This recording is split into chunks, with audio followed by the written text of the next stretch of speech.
izquierda de la filmina, no sé si eso lo querés ocultar para que se vea una por una. ¿Esto? La verdad es que no sé cómo ocultarlo, pero... Creo que arriba, donde te sale diapositiva completa o algo de eso, a la izquierda. Ah, pero no quiero tocarlo eso, Pato, Bueno, porque bueno, sabes ya que cuando está. ponemos pantalla completa se nos va la duplicidad de pantalla. A ver, No hay problema, dejar. presentación con diapositiva.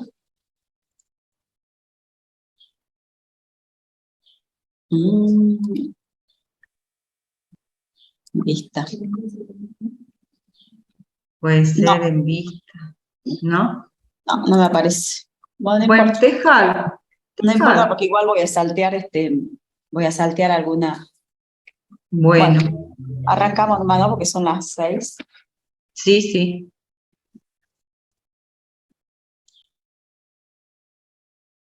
¿Qué habla esta chica? ¿Tiene número o no? ¿No? Bueno, a cualquier cosa responden. Listo. Bueno, arranquemos nomás.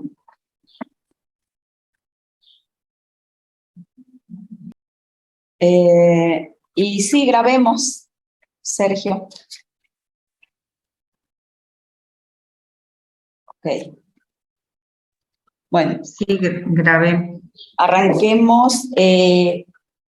Hoy nos toca. Recording in progress.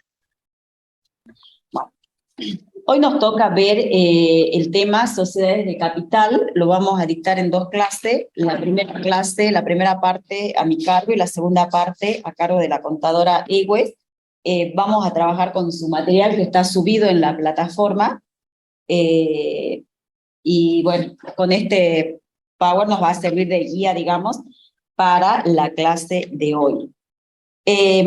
Primero, recordarles que seguimos con las rentas. ¿Quieres cerrar la puerta? Con las rentas de tercera categoría del artículo 53 de la ley. Y el artículo 53 de la ley nos trata respecto de los beneficios empresarios. Y siempre decimos que las rentas son de tercera categoría, las rentas obtenidas por los primeros incisos, el A, el B, el C, el D, el E, nos dice de ciertos sujetos, que son a los que nosotros le llamamos los sujetos empresas, ¿sí? Pero, ¿qué sucede? Estos sujetos empresas tenemos que saber diferenciarlos según que sean aquellos sujetos del artículo 53A, que nos dice el 53A, los responsables incluidos son rentas de tercera categoría, las obtenidas por los responsables incluidos en el artículo 73. Entonces, el 53A ya nos va diciendo que esos responsables del artículo 73, que son aquellos que la ley del impuesto a las ganancias les llama sociedades de capital. Y esos responsables del artículo 73, digamos, que son los del 53A, obtienen rentas de tercera categoría y se diferencian de los otros sujetos que también no tienen rentas de tercera categoría, como ser el resto de otras sociedades, como ser la empresa unipersonal, los fideicomisos. ¿En qué se diferencian? En que los sujetos del 53A, las llamadas sociedades de capital, van a ser los sujetos que van a ingresar la obligación tributaria. Sin embargo, los sujetos de empresa de los otros incisos o apartados del artículo 53 de la ley son aquellos sujetos de empresas que también obtienen rentas de tercera categoría, igual que las sociedades de capital, y le aplicamos las mismas normas también que las sociedades de capital para la determinación de la renta. Pero no son aquellos sujetos que ingresan la obligación tributaria. Entonces, de eso se diferencia la sociedad de capital del resto de los sujetos empresas, ¿sí? Entonces, la clase de hoy apunta, digamos, al análisis de sociedades de capital. Entonces, vamos a ver qué es lo que, o cuáles son los sujetos que la ley de ganancias entiende o denomina sociedades de capital. Y para ello, nosotros vamos al artículo 73 Y el artículo 73 básicamente nos dice, las sociedades de capital, por sus ganancias netas imponibles, quedarán sujetas a las siguientes tasas. Y nos comienza a indicar, digamos, cuál va a ser la tasa. ¿Qué significa? Que primero tenemos que llegar a determinar la ganancia neta de la sociedad de capital. Luego que obtenemos esa ganancia neta, tenemos que aplicarle las tasas que vamos a analizar ahora, ¿sí? Y allí obtenemos, digamos, la determinación o el impuesto determinado, menos, los ingresos a cuenta, y va a ser lo que va a ingresar, digamos, el sujeto sociedad de capital. Sin embargo, el resto de los sujetos empresa, ¿qué es lo que van a hacer? Van a determinar también su ganancia neta. Alguien habla, pero... Perdón, Lili. Ahí están diciendo de que no se están cambiando las filminas. No sé si es que vos estás progresando. No estoy cambiando filminas. Ah, perfecto. Les aviso cuando cambie filmina. Pero sí se está escuchando también una voz de fondo, pero no he yo también la escucho todavía. Sí, yo también la escucho, la voz de fondo. Valdés dice, tenés micrófono abierto. Valdés, por favor, que lo cierre. Gracias. Perdón, Lili, seguí nomás. Bueno. Entonces, continuando con los otros sujetos que obtienen rentas de tercera categoría que no son sociedad de capital, ¿sí? Esos otros sujetos también vamos a encontrar cuál es su ganancia neta sujeta a impuestos, pero a esos otros sujetos no le vamos a aplicar las alícuotas que nos indica el artículo 73. ¿Por qué? Porque el artículo 73 dice clarito que es para las sociedades de capital. Y las sociedades de capital, ¿sí? El 53, inciso A, me remite a que son aquellas que va a indicar taxativamente en el 73, que es lo que vamos a ver en la clase de hoy. En síntesis, fíjense que el 73A, apartado 1, dice sociedad anónima, el otro dice SRL, etcétera, ¿sí? Entonces, ustedes me dirán, bueno, entonces, los otros sujetos del artículo 53, apartado B, que es cualquier otra clase de sociedades que no sean sociedad de capital, los fideicomisos, ¿sí? Las empresas unipersonales. Entonces, ¿cómo tributan? Bueno, para esos otros sujetos, nosotros aplicamos el artículo 54 de la ley. ¿Qué nos dice el artículo 54 de la ley? Atribución del resultado a los socios. ¿Qué significa entonces? Que estos sujetos empresas no son quienes van a ingresar la obligación tributaria, sino que tienen que asignar el resultado al socio, y es el socio quien va a ingresar la obligación tributaria, ¿sí? Por eso es que diferenciamos los sujetos empresas. ¿Quiénes son sociedades de capital?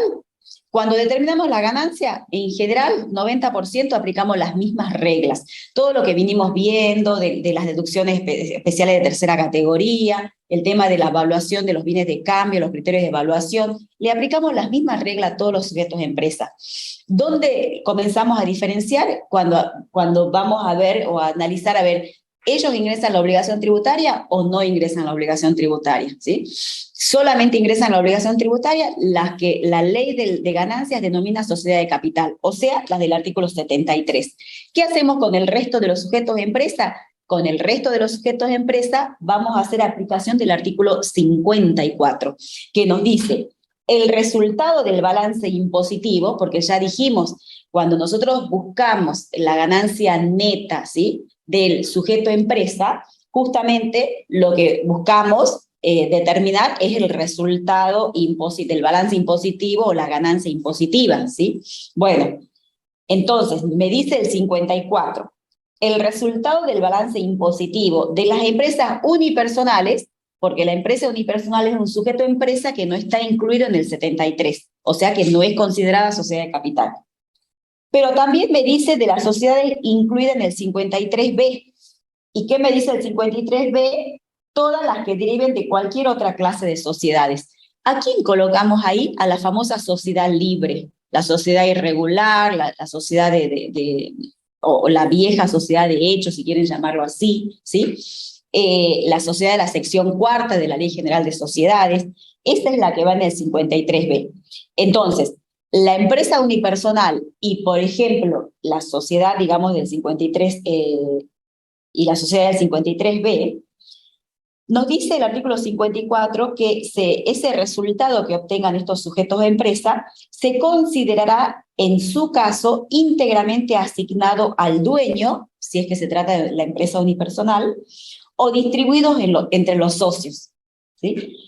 Aun cuando no se hubiera acreditado en sus cuentas particulares. Por eso es que cuando nosotros buscamos determinar esa ganancia neta o el resultado impositivo de los sujetos de empresa, cuando se trata de estos sujetos de empresa del 53 B y C, y la empresa unipersonal que está en el D, disculpen, cuando se trata de estos sujetos de empresa, nosotros determinamos la ganancia neta y ¿qué hacemos?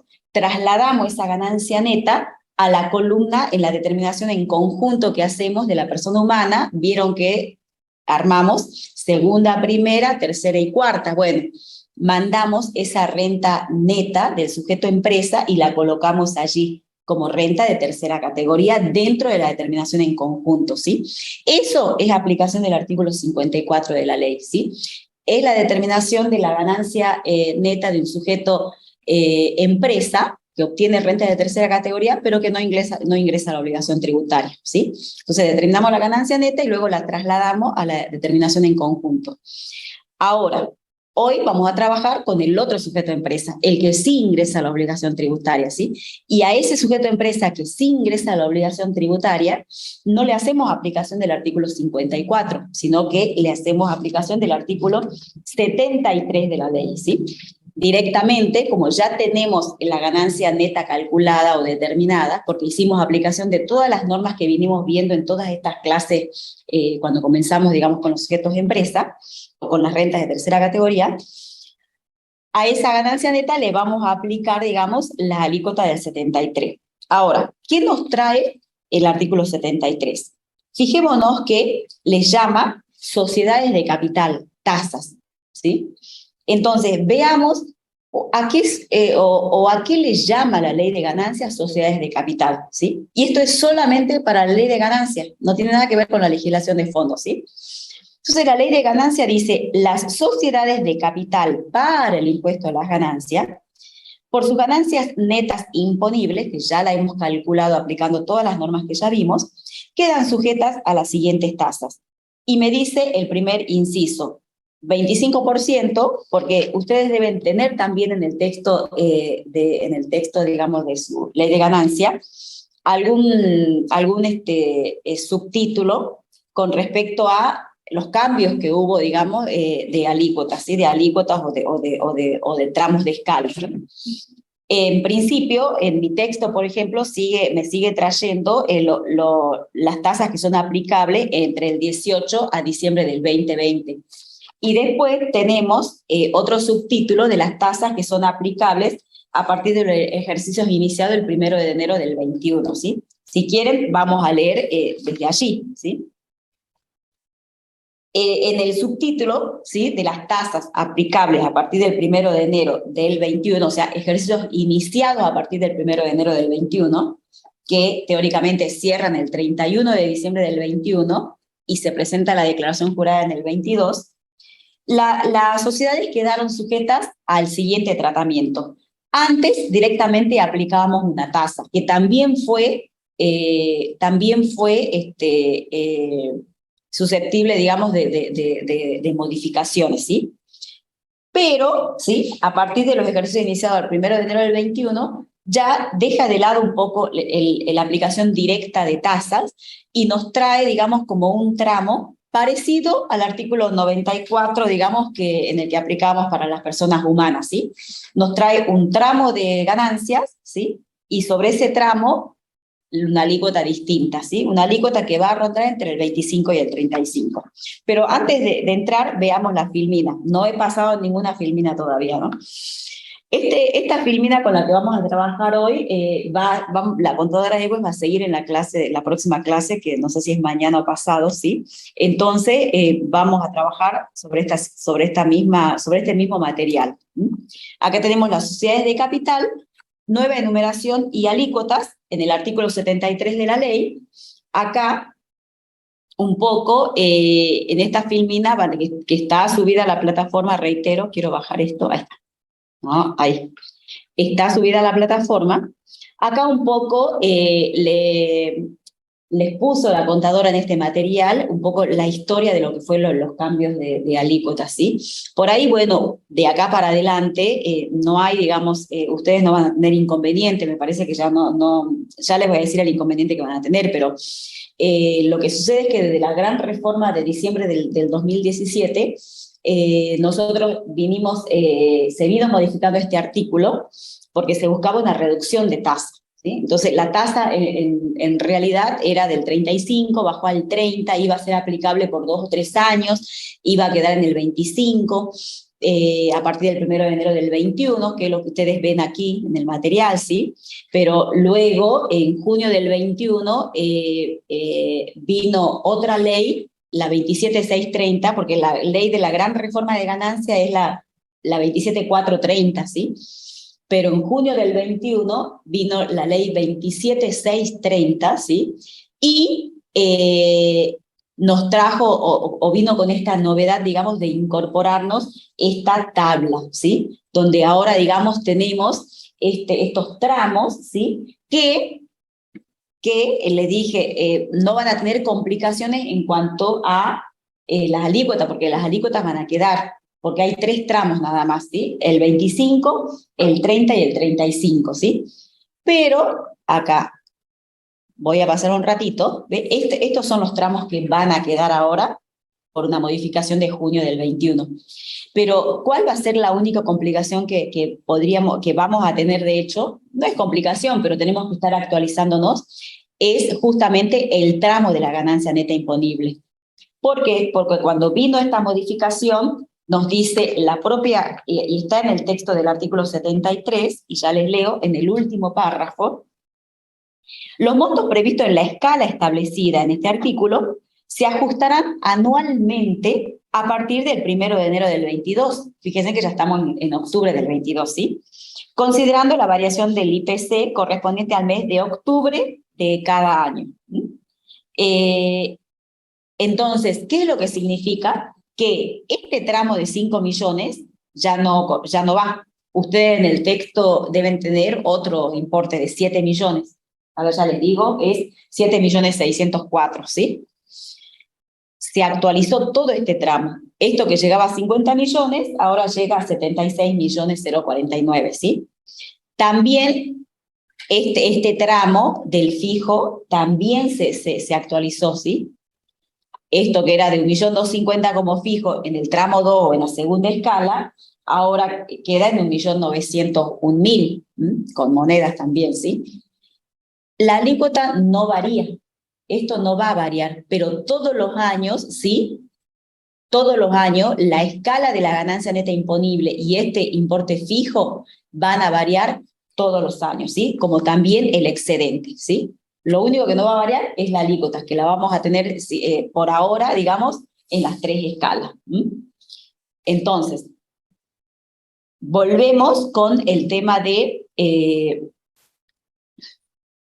acá, estábamos acá, ¿sí?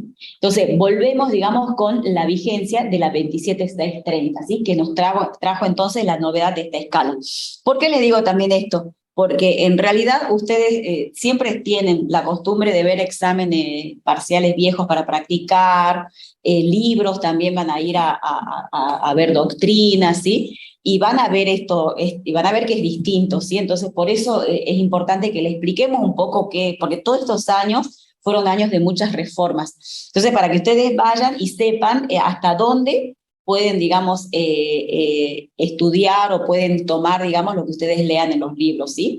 Ustedes van a los libros, ya saben que en el caso de una determinación, digamos, de una ganancia de una sociedad de capital, saben que cuando lleguen a la etapa, digamos, de la ganancia neta está todo bien, y cuando ya tengan que hacer la determinación del impuesto, ya saben que eso cambió, ¿sí? Ya no lo toman, digamos, de ese libro, de esa doctrina vieja, porque ya saben que ahora tienen que aplicar el tramo de 3 escalas, ¿sí? Bueno, si seguimos, digamos, con el tema de otra novedad, digamos, que trajo, digamos, el artículo 73, es el inciso B, que en el inciso B también sujeta, digamos, a los famosos establecimientos permanentes, ¿sí? También le aplica, digamos, la misma tasa, ¿sí? Dice, los establecimientos permanentes definidos en el artículo 22 quedarán sujetos a la escala del inciso A precedente, ¿sí? O sea, del 25 al 35, ¿sí? Y después nos dice, dichos establecimientos deberán ingresar la tasa adicional del 7% al momento de remesar las utilidades a su casa matriz. Ya vamos a ver qué es lo que significa eso, pero es para que lo tengan en cuenta. 73, apartado A, ¿sí? Todas las sociedades que vemos ahí, todos los sujetos jurídicos que vemos ahí, ¿sí? 73, apartado B, habla de establecimientos estables, ¿sí? Ya lo vamos a ir viendo igual. Acá en la filmina, ¿qué tenemos, sí? Una SA, una SRL, una filial de casa matriz del exterior, un fideicomiso. Todos estos son los sujetos que considera, digamos, en el 73, en el artículo 73, ¿sí? Y los establecimientos estables, ¿sí? En el 73B. Uno es del 73A, otros son del 73B. Acá nos dice acá que tenemos diferentes tipos de accionistas, ¿sí? El accionista puede ser un inversor, un especulador, o también puede ser el propio, el empresario, o sea, el que trabaja, el que está, digamos, en el día a día en la empresa. Y generalmente en las pymes es el empresario, ¿sí? ¿Cuál es el inversor? Es el que coloca el capital y solamente espera, digamos, los rendimientos, ¿sí? Espera dividendos. El especulador entra y sale comprando y vendiendo, generalmente cuando las acciones cotizan, ¿sí? Busca, digamos, ganar, digamos, con los valores, las diferencias de cotizaciones. Y el empresario, que es la mayoría de las sociedades pequeñas, las pymes nuestras, las cerradas, las de familia, que en general son los propios dueños los que trabajan, digamos, en las empresas, ¿sí? Esto es el cuadro que ya vimos, ¿sí? Si queremos más o menos, antes de ver establecimientos estables, veamos, digamos, lo que la ley considera sociedades de capital. Antes de entrar a ver qué nos dice la ley de los sujetos del 73B, veamos los del 73A. ¿Cuáles son los del 73A? Nos dice que son las sociedades anónimas, incluidas las sociedades anónimas unipersonales, ¿sí? También las sociedades en comandita por acciones, en la parte que correspondan a los socios comanditarios. Y fíjense que acá también están las sociedades por acciones simplificadas. Recuerden que las sociedades por acciones simplificadas no las vamos a encontrar en la Ley General de Sociedades. Este tipo de sociedades tienen una ley por fuera de la Ley General de Sociedades, ¿sí? Y tenemos SAS, que es Sociedades por Acciones Simplificadas, y también tenemos SASU, Sociedades por Acciones Simplificadas Unipersonales. ¿Estamos? Entonces, estas dos últimas, recuerden, están fuera de la Ley General de Sociedades. La SAU está dentro de la Ley General de Sociedades. Y constituidas en el país, ¿no? Todos los sujetos del 73A, ¿sí? Son constituidos en el país. También tenemos las sociedades de responsabilidad limitada, ¿sí? A las SRL las considera sociedades de capital. También, dice la última parte, constituida en el país. Fíjense en el apartado 3, dice, las asociaciones, fundaciones, cooperativas, entidades civiles y mutualistas. Fíjense, por eso le decimos acá, no mezclemos con la legislación de fondo, porque para la ley del impuesto a las ganancias, todos estos sujetos, ¿sí? En general asociaciones civiles, son, digamos, para la ley de ganancias, sociedades de capital. Y fíjense en que dice, constituida en el país, siempre lo tenemos que recalcar, en cuanto no corresponda por esta ley otro tratamiento impositivo. ¿Por qué nos dice eso? Porque siempre que nos hablen de, genéricamente digo asociaciones civiles, puede ser fundaciones, cooperativas, mutuales, siempre que nos hablen de este tipo de sujetos, nosotros primero tenemos que ir al artículo 26, porque nosotros tenemos una exención subjetiva-objetiva en el artículo 26 para todos estos sujetos. Si nosotros vamos al artículo 26 de la ley, nos dice, a ver, 25, 26, están exentas del gravamen, por ejemplo, En el D, las utilidades de las sociedades cooperativas. En el E, las ganancias de las instituciones religiosas. En el F, las ganancias que obtengan asociaciones, fundaciones, entidades civiles. En el G, la ganancia de las entidades mutualistas, ¿sí? Por supuesto, tiene que cumplir, digamos, otros requisitos, ¿sí? Pero lo que me dice acá la ley en el texto del 73 es que se las va a considerar sociedad de capital y van a tener que tributar a la tasa que tributan la sociedad de capital, que es del 25 al 35 según el tramo de escala, siempre que no corresponda, digamos, darle el tratamiento de exento. ¿Por qué? Porque están previstas en el artículo 26, ¿sí? ¿Por qué? Porque ya, no sé si lo dijimos, pero para ser, digamos, considerado o usufructuar de estas exenciones, estos sujetos en general tienen que hacer trámites ante la administración, ¿sí? Y tiene que salir una resolución, digamos, de donde se las declara sujeto exento, ¿sí? Porque no todos los sujetos están exentos, ¿sí? Entonces, si no corresponde, digamos, la exención, si no corresponde darle el tratamiento de exento, como dice acá la norma, no corresponde por esta ley otro tratamiento impositivo, entonces van a tributar como una sociedad, como tributa la sociedad anónima, ¿sí? Van a tributar como sociedad de capital. Después, si seguimos con el 73, nos dice las entidades de economía mixta, las entidades y organismos a que se refiere la ley 22016, son las empresas del Estado, los fideicomisos, en el apartado C, ¿sí? Nos dice, los fideicomisos constituidos en el país conforme a las disposiciones del Código Civil y Comercial de la Nación, excepto, o sea que no van a tributar como sociedad de capital, aquellos en los que el fiduciante posea la calidad de beneficiario, ¿sí? Excepto que la excepción dispuesta en el presente no será de aplicación en los casos de fideicomisos financieros, y no sigo leyendo porque veamos primero de qué nos habla, ¿sí? Primero, nosotros sabemos que en la legislación de fondo el fideicomiso solamente es una figura contractual, ¿sí? No es, digamos, un sujeto con personería jurídica, pero sabemos que por la autonomía del derecho tributario, ¿sí? Se le puede, digamos, otorgar autonomía o personería fiscal, digamos, a ciertos sujetos. Tal, ustedes ya lo vimos desde las primeras clases, tal lo que sucede con las sucesiones indivisas, ¿sí? Que la legislación de fondo no tiene personalidad jurídica, pero tiene, digamos, personalidad tributaria, ¿sí? La sucesión indivisa en el tramo que le corresponde, por supuesto. Bueno, con el fideicomiso pasa un poco lo mismo, ¿sí? También, digamos, se le tiene, digamos, personería fiscal o tributaria, pero lo importante acá es que ustedes sepan diferenciar cómo va a tributar el fideicomiso. ¿De acuerdo a qué? De acuerdo a lo siguiente. Esta es mi figura del fideicomiso.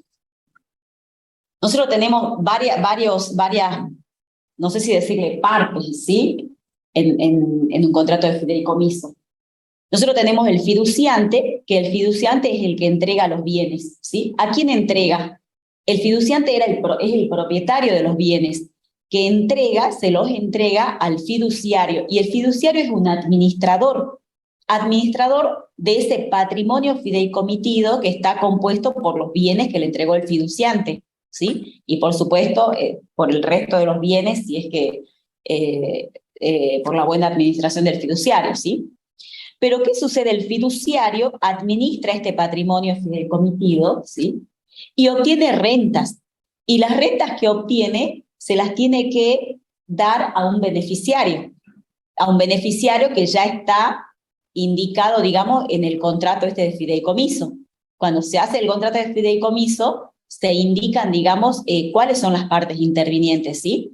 Entonces, el beneficiario va a estar designado en el contrato de fideicomiso. Entonces, el fiduciario sabe que las rentas o los beneficios se los tiene que entregar a esta persona. Como también está expresamente también indicado en el contrato que cuando se termine, digamos, la gestión, los bienes remanentes van a pasar al fideicomisario, ¿sí? Los bienes remanentes van a pasar al fideicomisario, ¿sí? Que el fideicomisario puede ser el propio fiduciante, ¿sí? O no. ¿Mm? Bueno, esta es la figura del fideicomiso. Ahora, ¿qué es lo que me dice? Y vuelvo a leer despacito el texto de sociedad de capital. Me dice el texto: va a ser considerada sociedad de capital, sí, los fideicomisos constituidos en el país conforme a la disposición del Código Civil y Comercial, excepto aquellos en los que el fiduciante posea la calidad de beneficiario. Fiduciante es el que entrega los bienes y beneficiario es el que recibe las utilidades. Entonces, no va a ser considerada o no va a tener que tributar como sociedad de capital, ¿sí? ¿Qué tipo de fideicomiso? El tipo de fideicomiso donde estas dos figuras coincidan, donde el fiduciante sea el beneficiario. Ese no va a tributar como sociedad de capital. ¿Por qué? Porque está dentro de la excepción. El 73 me dice, las sociedades de capital por sus ganancias netas quedan incluidas a la siguiente tasa, del tanto por ciento, del 25 al 35, y me comienza a indicar cuáles son los sujetos. Cuando llega al 6 dice, los fideicomisos, ¿sí?, van a tributar como sociedad de capital, excepto, o sea que deja fuera aquel fideicomiso en los que el fiduciante posea la calidad de beneficiario, ¿sí? Fiduciante sea igual a beneficiario. Es como que, este es como que es el fideicomiso transparente que le llama, ¿sí? Entonces, este tipo de fideicomiso no va a tributar como sociedad de capital, ¿sí? Después sigue diciendo este artículo. La excepción dispuesta en el presente párrafo no será de aplicación, o sea, ¿qué quiere decir? Que sí va a tributar como sociedad de capital en los casos de fideicomisos financieros o cuando el fiduciante beneficiario sea un sujeto comprendido en el título quinto, que es un sujeto que haya un beneficiario del exterior, ¿sí? Entonces, rebobinamos, ¿sí? Fiduciante es igual a beneficiario, sabemos que no aplicamos el artículo 73, ¿sí? Ahora, se trata de un fideicomiso financiero, ¿sí? Tenemos que aplicar el artículo 73, ¿sí? Y se trata de el fiduciante que es beneficiario, ¿sí? Pero es un sujeto del exterior, aplicamos artículo 73. No siempre puede ser una sola persona, ¿no? Pueden ser varias personas. Pero si una, por ejemplo, son 2 o 3 fiduciantes, ¿sí? O 2 o 3 beneficiarios. Pero con que uno de los sujetos, ¿sí?, de esta identidad, con que uno de los sujetos sea un beneficiario del exterior o un sujeto del exterior, la norma ya lo trae al tratamiento de sociedad de capital, ¿sí? O sea, es como que lo más exigente es darle el tratamiento de sociedad de capital, ¿sí? Para aquellos casos que son, o para aquel fideicomiso transparente, ¿sí?, para esos casos le da otro tratamiento, que ya lo vamos a ver, ¿sí? Pero ante la duda de algo o ante una característica distinta, por ejemplo, que alguna de las partes sea un sujeto del exterior, ya lo manda al tratamiento, no sé si es más gravoso o no, pero lo manda al tratamiento de sociedad de capital, ¿sí? Entonces, ahora ustedes me dirán, pero entonces, ¿cómo tributa el fideicomiso o la ganancia neta de los fideicomisos donde el fiduciante sea igual o coincidente con el beneficiario, ¿sí? Bueno, vamos un ratito al artículo 50, al de tercera categoría. El de tercera categoría, chicos, ¿sí? ¿Qué tenemos en el artículo 53, inciso C? Nos dice, constituyen ganancia de tercera categoría las derivadas de fideicomisos constituidos en el país, en lo que el fiduciante posea la calidad de beneficiario. Acá va, ¿sí?, la ganancia neta del fideicomiso donde estas dos figuras coinciden, ¿sí? ¿Y cuál es la diferencia con lo otro? Que si corresponde al inciso B, C y D, les dije, el E también y el F también, el sujeto que ingresa a la obligación tributaria es la persona humana.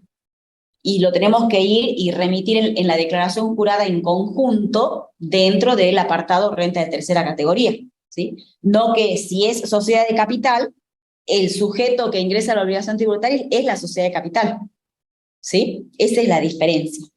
Entonces, cuando sea rebobinemos, un fideicomiso, o terminemos de leer el apartado C. Entonces, las derivadas de fideicomiso, donde coinciden las figuras de beneficiario y fiduciante, ¿sí?, van a ser renta de tercera categoría, excepto en los casos de fideicomiso financiero o cuando el fiduciante beneficiario sea un sujeto del título quinto. ¿Está? O sea, me dice lo mismo que en el artículo 73, ¿sí? Bueno, nada más que al revés, digamos, pero me dice lo mismo, ¿sí? Bueno, ese entonces va a ser el tratamiento del fideicomiso, ¿sí? Fideicomiso transparente, en el cual el fiduciante coincide con la figura del fiduciante, coincide con la del beneficiario, vamos a declarar la renta como una renta de tercera categoría dentro de la declaración en conjunto de la persona humana, ¿sí? Fideicomiso, ¿sí?, donde pueda también coincidir la figura del fiduciante con el beneficiario, pero sean sujetos del exterior, ¿sí? Entonces, lamentablemente va a tener el tratamiento allá, ¿sí?, dentro del artículo 73, como sociedad de capital. Fideicomiso financiero, ¿sí?, también va a tener siempre el tratamiento del artículo 73, como sociedad de capital, ¿sí? Bueno. Y eso lo tengo acá, ¿está? Ahí tenemos los dos, y le llamamos fideicomiso ordinario, digamos, al financiero y el ordinario, ¿sí? El ordinario es el que no hace actividad financiera, ¿sí? Es la mayoría de los fideicomisos, todo eso que ustedes ven que hacen las empresas constructoras, todo, ¿sí? Entonces tenemos los dos tratamientos del fideicomiso, ¿sí? La primera situación, si el fiduciante no es beneficiario, o es beneficiario y está domiciliado en el exterior, el resultado está sujeto a tributación en cabeza del fideicomiso como sociedad de capital. Esta no es 69, ahora ya cambió, ¿sí? Es el 70 y pico. Y la segunda situación, entonces, si el fiduciante es beneficiario y reside en el país, el resultado se le atribuye al fiduciante como renta de tercera categoría, ¿sí?, quien lo incorpore en su propia liquidación. ¿Cómo se atribuye? Como dijimos hace un rato cuando comenzamos la clase, aplicando el artículo 54. ¿Estamos? Así como le aplicamos a la empresa unipersonal, a las sociedades libres, ¿sí? Bueno, también al fideicomiso, ¿sí? Termina el ejercicio fiscal, terminamos la renta y se lo atribuimos directamente a la declaración jurada del fiduciante beneficiario, ¿sí? Esa es la forma en que se atribuye. Bueno, volvamos al artículo 73.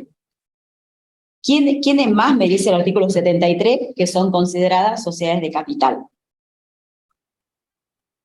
No avanzo en esta filmina porque no tengo el detalle, chicos, ¿sí? Por eso es que no avanzo, ¿sí? Es como que nosotros estaríamos, no sé, acá. Estoy viendo este detalle ahora, ¿sí?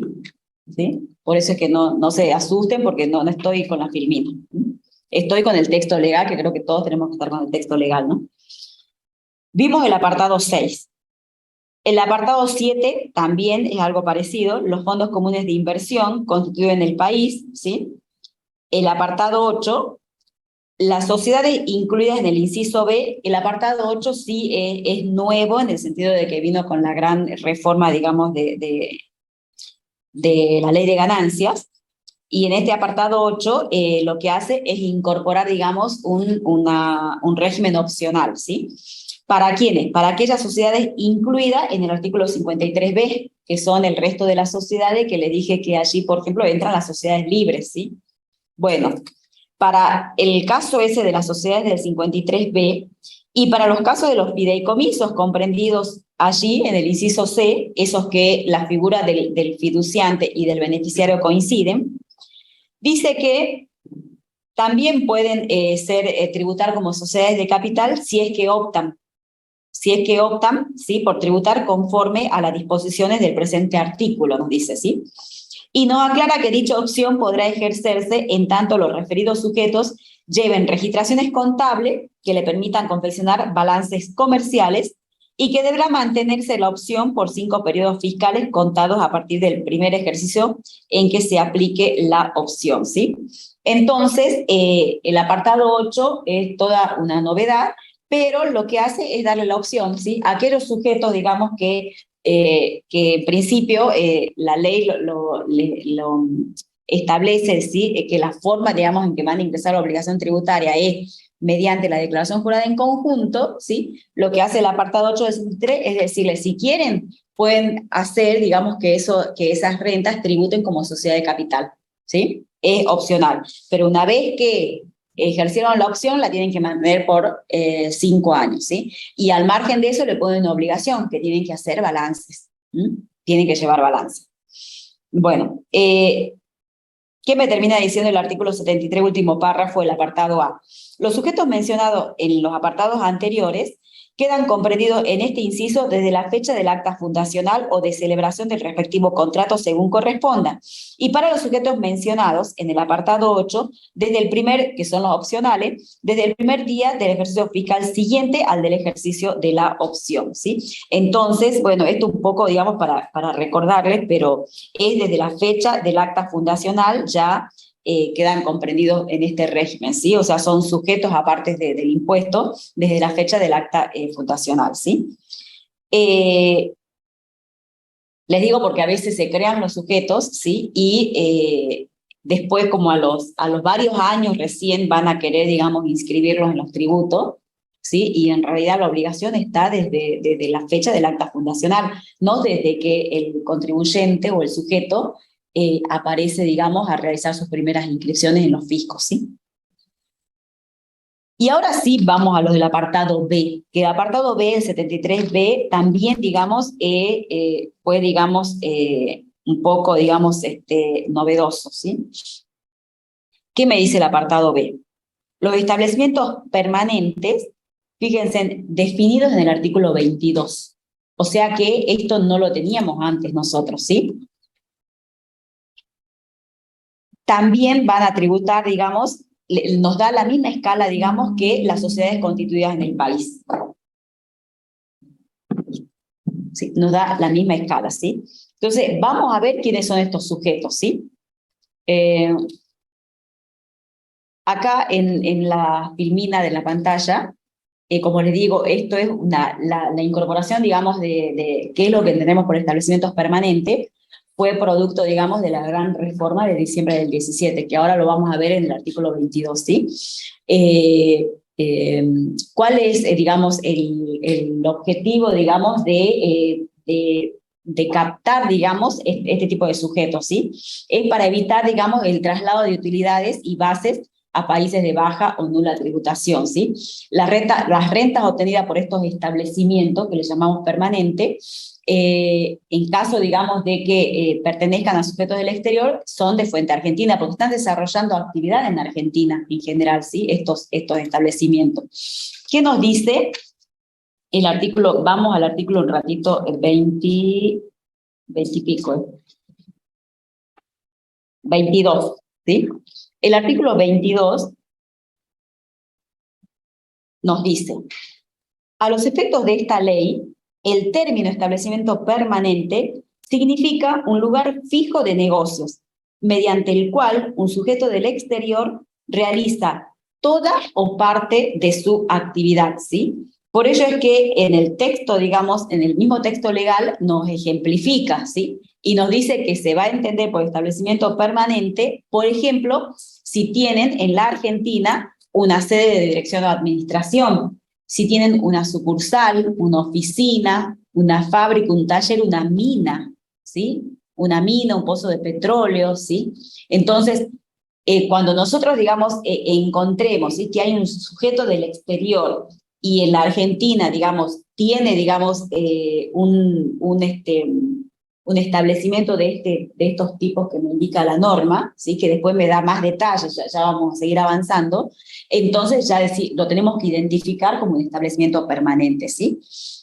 ¿Por qué? Porque la empresa no va a estar en Argentina. La empresa puede ser una empresa, no sé, de inglesa, una empresa norteamericana, una empresa uruguaya, pero si tiene aquí una oficina, una fábrica, un taller, nosotros ya tenemos que decir, no, esto es un establecimiento permanente. ¿Y qué significa que sea un establecimiento permanente? Que tiene que tributar en la Argentina, ¿sí? Por las ganancias que generen, digamos, que se generen en Argentina, ¿sí?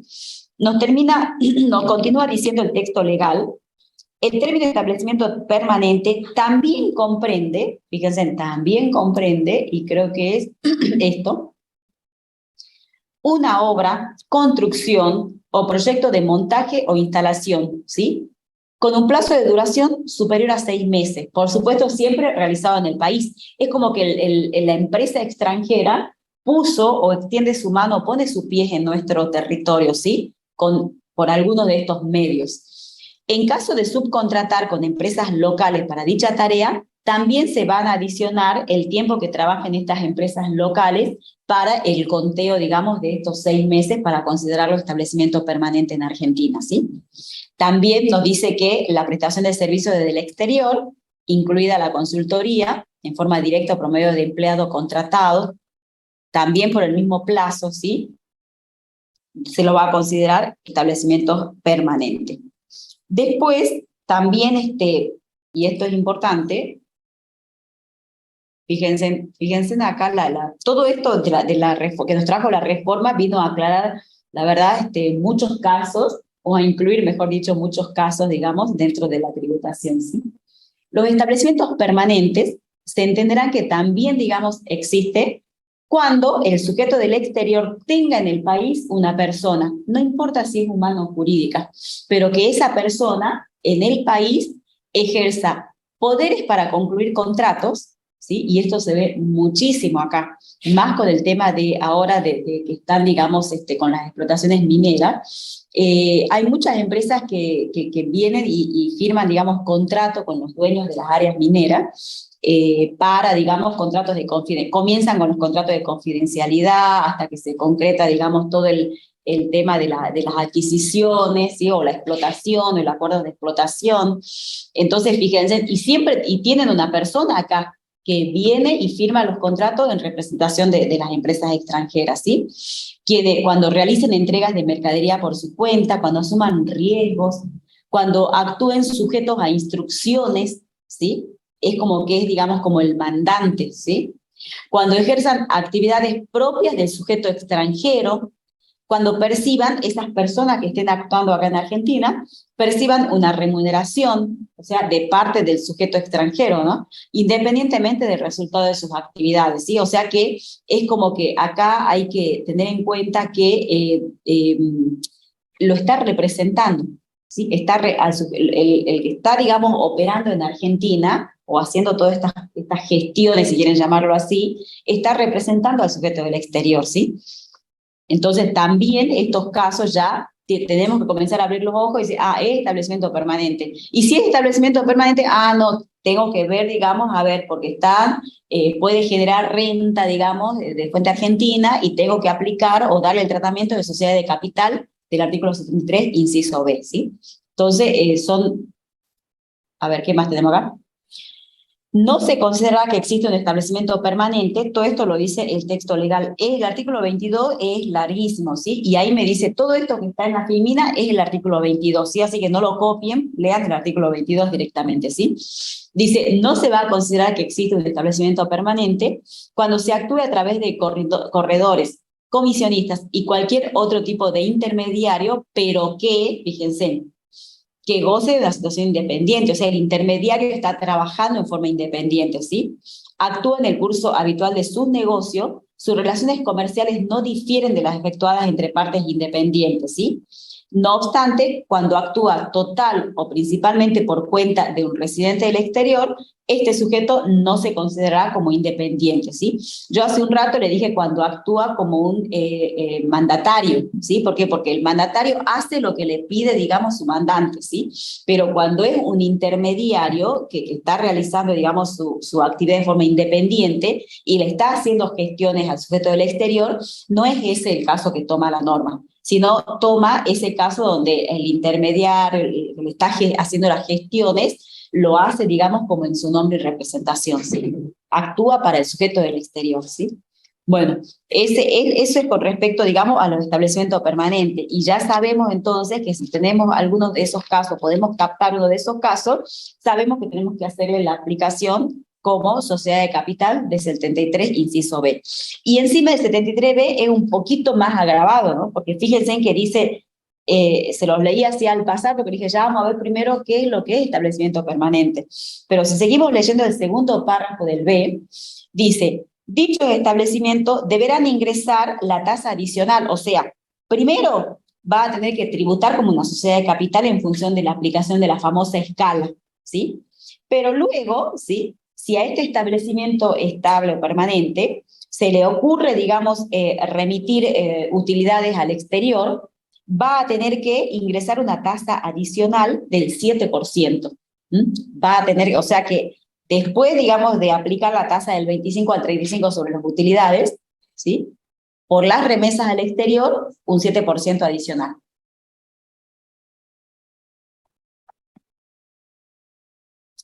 ¿Y a qué si hacemos, digamos, una comparación, ¿a qué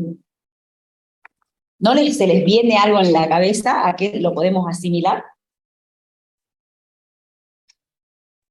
A los dividendos y utilidades, a la distribución de dividendos y utilidades que hacen los sujetos constituidos en la Argentina, ¿sí? Porque acá los del 73A van a distribuir dividendos y utilidades, ¿sí?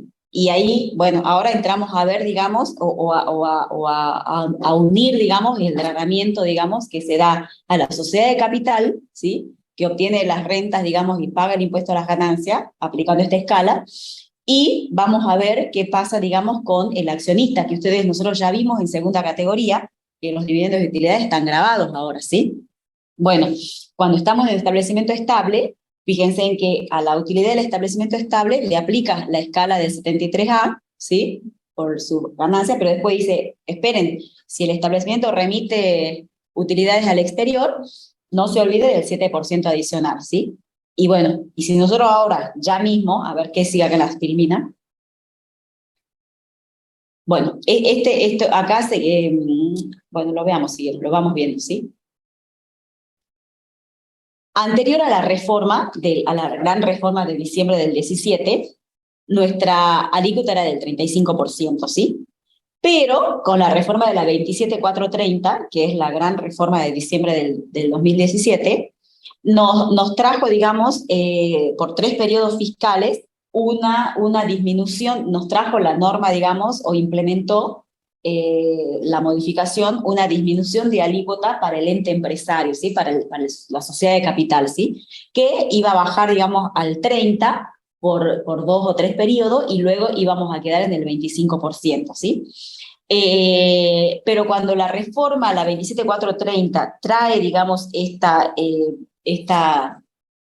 disminución de la carga fiscal, en realidad, si nosotros vemos el conjunto, ¿sí? O la alícuota total entre la gravabilidad que se le da a la sociedad de capital, ¿sí? Y vino esta reforma con la gravabilidad de los dividendos y utilidades, entonces, por ahí ya vamos a ver un cuadrito, no sé si acá lo tenemos, entonces dijimos, no, acá no lo vi creo, ya a ver si se los busco.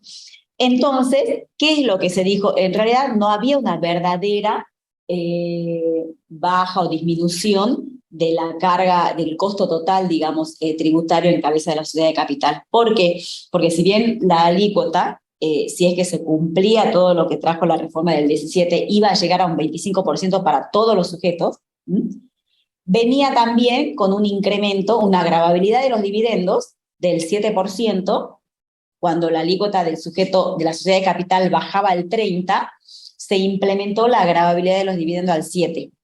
Y cuando la alícuota de la sociedad de capital llegara al 25%, ¿sí? La distribución de dividendos iba a estar gravada al 13%.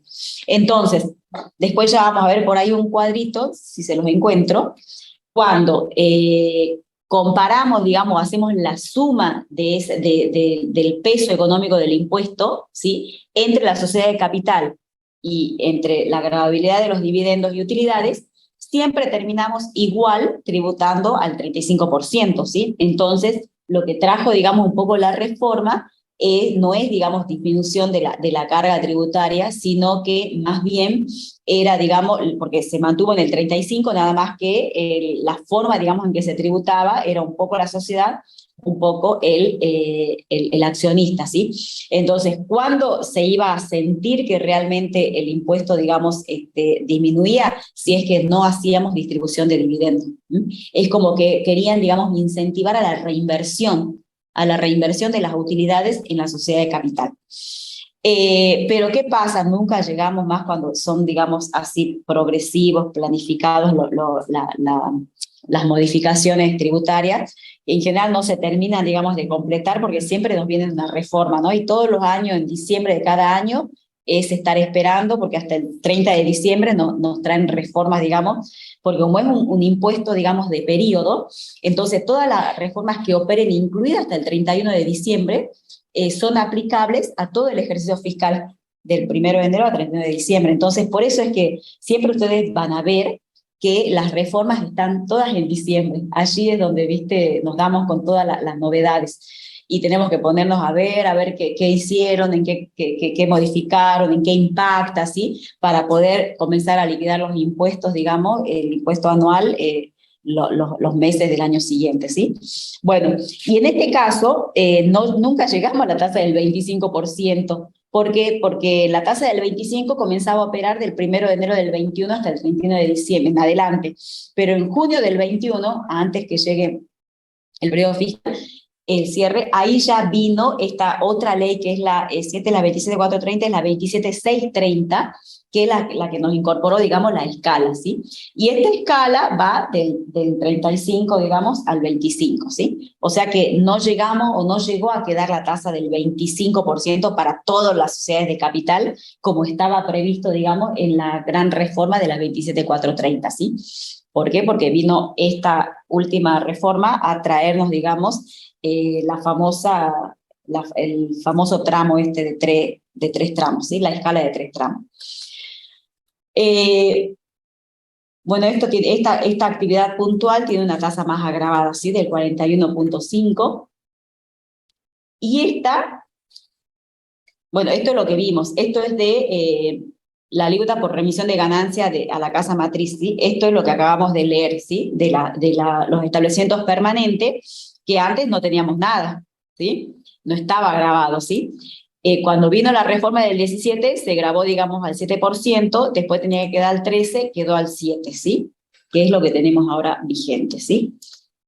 Bueno, a ver, ¿qué más quería? Acá, esto no terminé de ver todavía, no estoy mirando qué es lo que es en el material. Bueno, acá. Entonces, enganchando lo que dijimos, la gravabilidad en la sociedad de capital, ¿sí? Siempre lo tenemos que ver, digamos, con el tema de disculpen, el tema de la sociedad de capital del artículo 73, ¿sí? Lo vamos a analizar en conjunto, ¿sí? Con la renta de segunda categoría de los socios o accionistas, ¿sí? Y los socios o accionistas, este es el cuadro que les quería mostrar, ¿sí? Vino la gravabilidad de los dividendos también con la reforma del 2017, de diciembre del 2017, porque fíjense que hasta diciembre del 17, o sea que antes de diciembre del 17, fíjense que los accionistas, tasas sobre las utilidades y dividendos, estaban exentos, ¿sí? No estaban grabadas la distribución de utilidades y dividendos. Entonces, los accionistas no tributaban cuando se distribuían utilidades, ¿sí? Y la sociedad, ¿sí? Estaba grabada en el artículo 73 al 35%, ¿sí? Que eso es lo que se reemplazó ahora por la escala. Pero cuando se reemplaza, digamos, actualmente por la escala, antes era por la otra reforma, pero ahora por la escala, desde el 1 de enero del 21, que la ley es de junio del 21, ¿sí? Dejó a los dividendos, ¿sí? Con la gravabilidad del 7%, o sea que los dividendos siguen grabados al 7%. Fíjense para que ustedes vean que realmente no hay, digamos, una disminución en el peso económico del impuesto si lo vemos en su integridad, ¿no? Tanto en lo que tributa la sociedad como lo que tiene que tributar el accionista. Fíjense en que hasta antes de la gran reforma del 17, cuando los dividendos estaban, digamos, no grabados, o no incorporados, o no computables, ya les digo después la diferencia, fíjense que el impuesto total entre lo que pagaban los socios y la sociedad por la misma utilidad, ¿no? era del 35% y lo pagaba básicamente, y lo pagaba la sociedad, porque la tasa era del 35%, era una sola tasa para todos los sujetos sociedad de capital, ¿sí? Cuando vino la reforma esta, que les digo, que vino que nos traía, digamos, una disminución progresiva, que no llegamos, digamos, a usufructuar, digamos, de de los 3 años, digamos, de vigencia de esa reforma, porque ya nos modificaron otra vez. Con la reforma esta se baja la tasa del 35 al 30, con la gran reforma de diciembre del 17, ¿sí? Pero se graban los dividendos al 7. Entonces, ¿cuál es el efecto cuantitativo que hacemos acá? Fíjense, el socio, ¿qué es lo que se lleva? Se lleva la utilidad, digamos, contable, pero menos el impuesto a las ganancias. ¿Y cuánto es el impuesto a las ganancias? El 30%, ¿sí? Acá, es el 30%, es esto, ¿sí? Entonces, si ustedes al 100% le descuentan el 30%, porque es el impuesto a la ganancia, entonces solamente se puede distribuir como dividendos a utilidades el 70%. Entonces, si a ese 70%, que es lo que teóricamente, esto es teórico, ¿no?, se podría distribuir después de pagar impuesto a la ganancia, le aplicamos la alícuota del 7%, que es la nueva alícuota, la gravabilidad para el accionista. Fíjense en cuál es el peso, digamos, del impuesto sobre la misma renta de 100 pesos que obtiene la sociedad, ¿no? Es casi un 5%, es un 4.9%. Entonces, la sociedad está pagando un 30% sobre una renta de 100, y el accionista está pagando una renta una alícuota del 4.9 sobre la renta de 100, siempre sobre la misma utilidad que obtiene la sociedad, ¿sí? Entonces, ¿cuál es el peso económico total del impuesto entre la sociedad y el accionista? Es el 34.9. 34.9. ¿Y cuánto venía pagando antes de la reforma? Un 35, o sea, no hay diferencia. Eso es lo que hace este cuadrito, es demostrarnos que lo que se hace es distribuir la carga, ¿sí? Pero no es que se disminuye la carga, porque en definitiva el impuesto sigue teniendo el mismo peso. Un 35% sobre la misma renta que genera la sociedad de capital, ¿sí? Y ahora es lo mismo, nada más que como ahora tenemos, digamos, una escala, ¿sí?, de 3 tramos. Bueno, si ustedes hacen, digamos, el mismo cálculo matemático que hicimos en el segundo, van a ver acá que hay, digamos, un poquito más de variación, ¿sí? Pero en definitiva, lo que se buscó, digamos, con la reforma de diciembre del 2017, o se pretendió, digamos, es que no se distribuyan utilidades, sino que se reinviertan las utilidades. Entonces, si se reinvertían las utilidades, entonces ahí la sociedad de capital no iba a sentir el 34.9%, solamente iba a sentir el 30%, ¿sí? El accionista también, ¿sí? Porque él es el que se lleva la distribución de dividendos, ¿sí? Bueno, esto es más o menos un poquito la historia, digamos, de los cambios que tuvimos todos estos años con las alícuotas. Fíjense en que sigue al 7% la tasa, que ustedes ya lo vimos cuando vimos rentas de segunda categoría, distribución de dividendos y utilidades, ¿sí?, que están grabadas al 7%. Y recordemos que está grabada a impuesto cedular también, ¿estamos? Recordemos que es renta de segunda categoría, pero con un mecanismo especial de determinación y liquidación que es a impuesto cedular, ¿sí? Y es al 7%, ¿sí? Por eso es que no nos tiene que extrañar que en el 73B, cuando trata el tema de los establecimientos permanentes, disculpen, y los remite al mismo tratamiento que la sociedad de capital, que tienen que aplicar, digamos, el tramo ese el cuadro de 3 tramos, del 25 al 35, también le hace aplicación de esto, porque dice, bueno, y si remiten utilidades del exterior, está grabado al 7%. ¿Por qué? Porque justamente le da el mismo tratamiento que cuando la sociedad de capital constituida en el país, digamos, distribuye sus dividendos y utilidades, ¿sí? ¿Qué más tenemos acá? A ver, en la filmita. Bueno, esto es lo que les dije, que tenemos que nos trajo también la reforma de diciembre del 17, el tema de la forma en que se va a tributar por los dividendos y utilidades, que es a impuesto cedular, ¿sí? Y la otra gran novedad, digamos, de la reforma también fue el tema de los dividendos fictos, ¿sí? Bueno, ¿qué pasa con los dividendos fictos? Esperen un ratito que busque acá. Bueno, ¿qué tenemos con los dividendos fictos, sí? Veamos.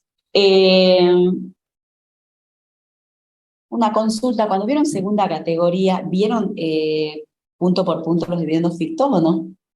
En la plataforma sí está, pero en la teoría no. Bueno, veamos acá primero, ¿sí? Veamos qué dice acá.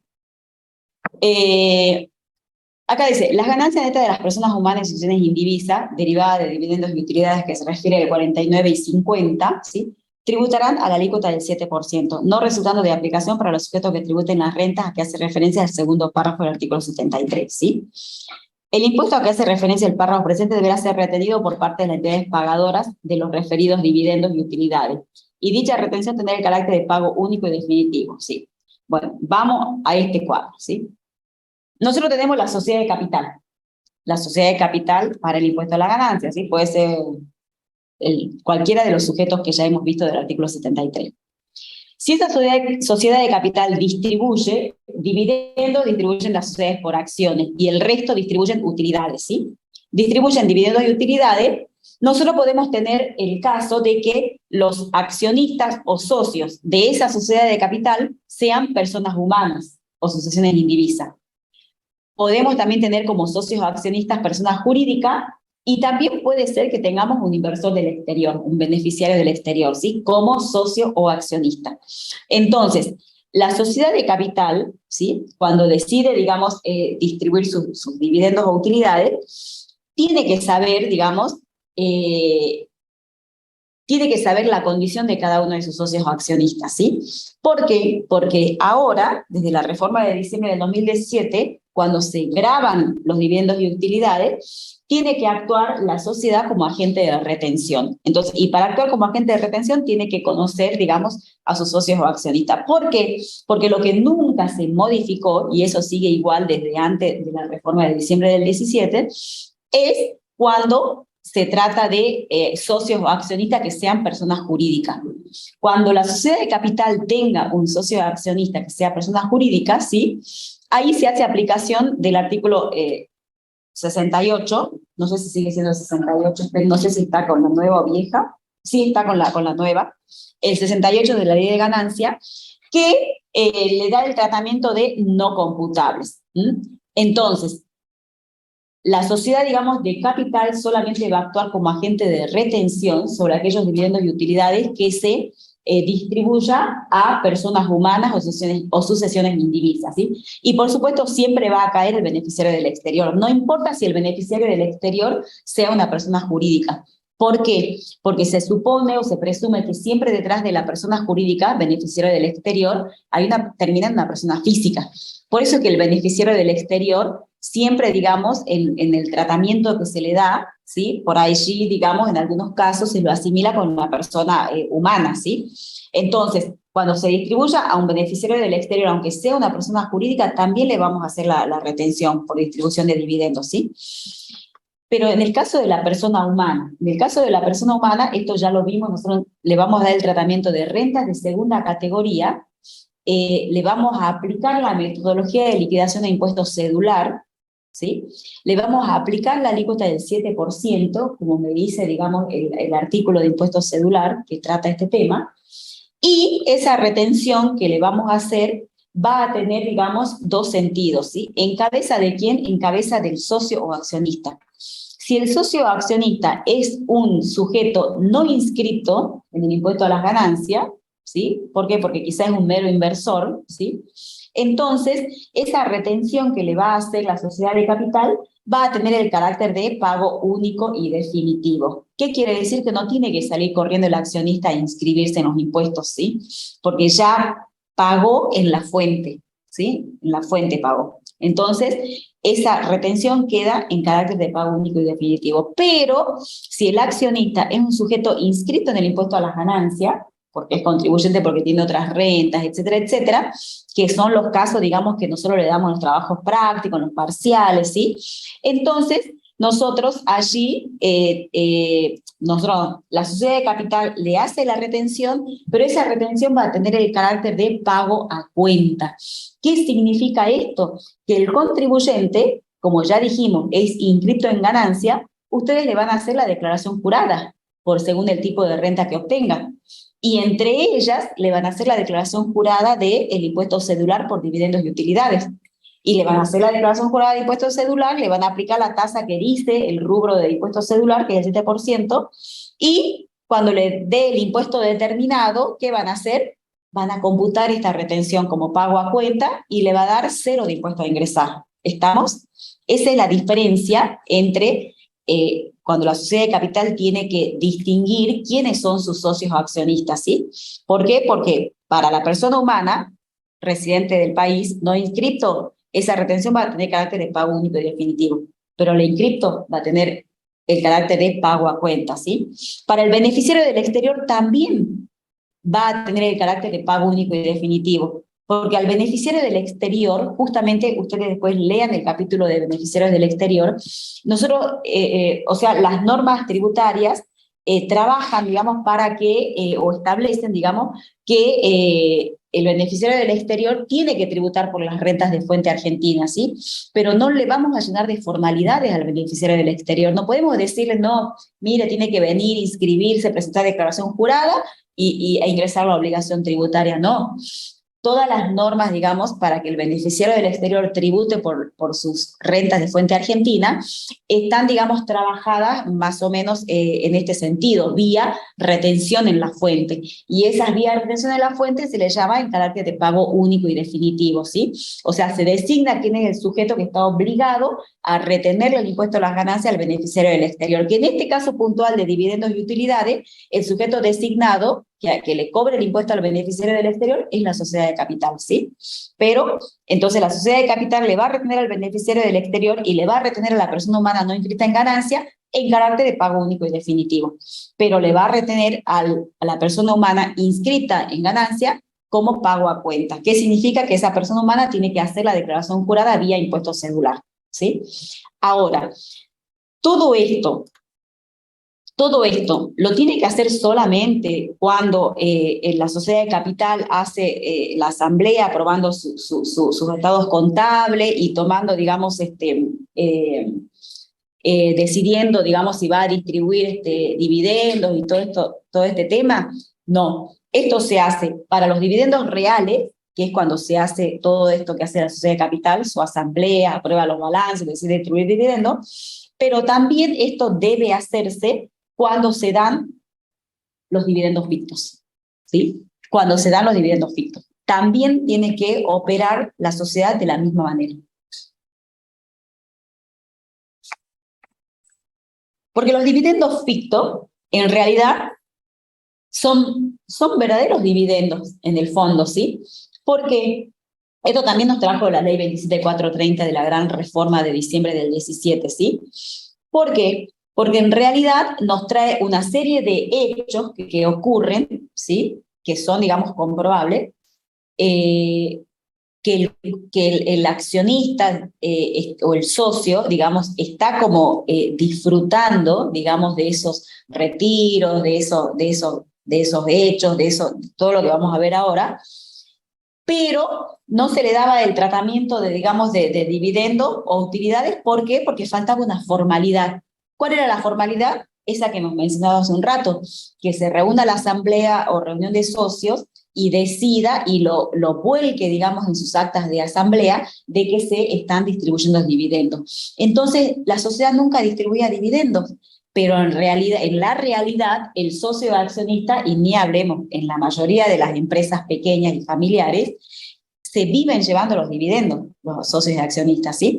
Y ahora, con más razón, si están grabados, imagínense, ¿sí? Entonces, ¿cuál es el objetivo de la reforma? Evitar diferimientos en el ingreso del impuesto a la ganancia, en virtud de la postergación, dice, de un documento formal, que es el acta de asamblea, que aprueba la distribución de utilidades, ¿sí?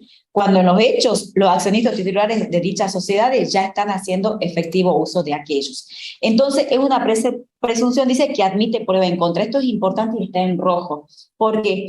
porque va de la mano con otro tema que van a ver con la contadora Egues en la próxima clase, ¿sí?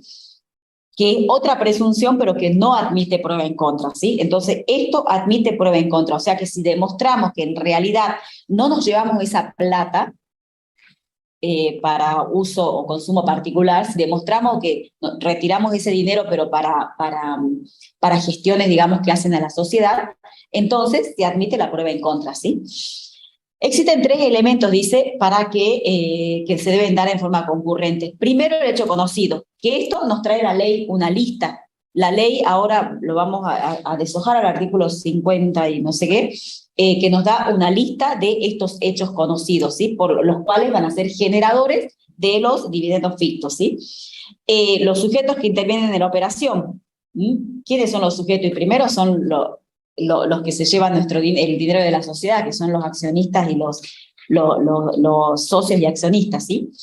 Y tiene un límite esta presunción, ¿sí? ¿Y cuál es el límite? Y el límite son las utilidades que le corresponde a cada socio.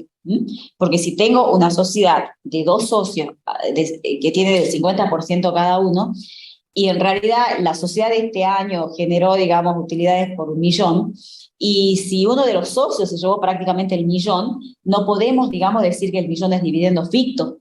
¿Por qué? Porque hay 2 socios acá, y cada uno debiera haber retirado 500.000, no 1.000.000, si las utilidades eran 1.000.000, ¿sí? Entonces, el límite para aplicar, digamos, esta presunción, digamos, es justamente las utilidades que le correspondería, digamos, a cada socio por su participación societaria. Y bueno, y acá después van a ver cómo se vincula este régimen con el régimen de disposición de fondos del artículo 76, que lo van a ver con la contadora Egues en la próxima clase, ¿sí? Veamos acá cuáles son los hechos conocidos, los hechos, ¿sí?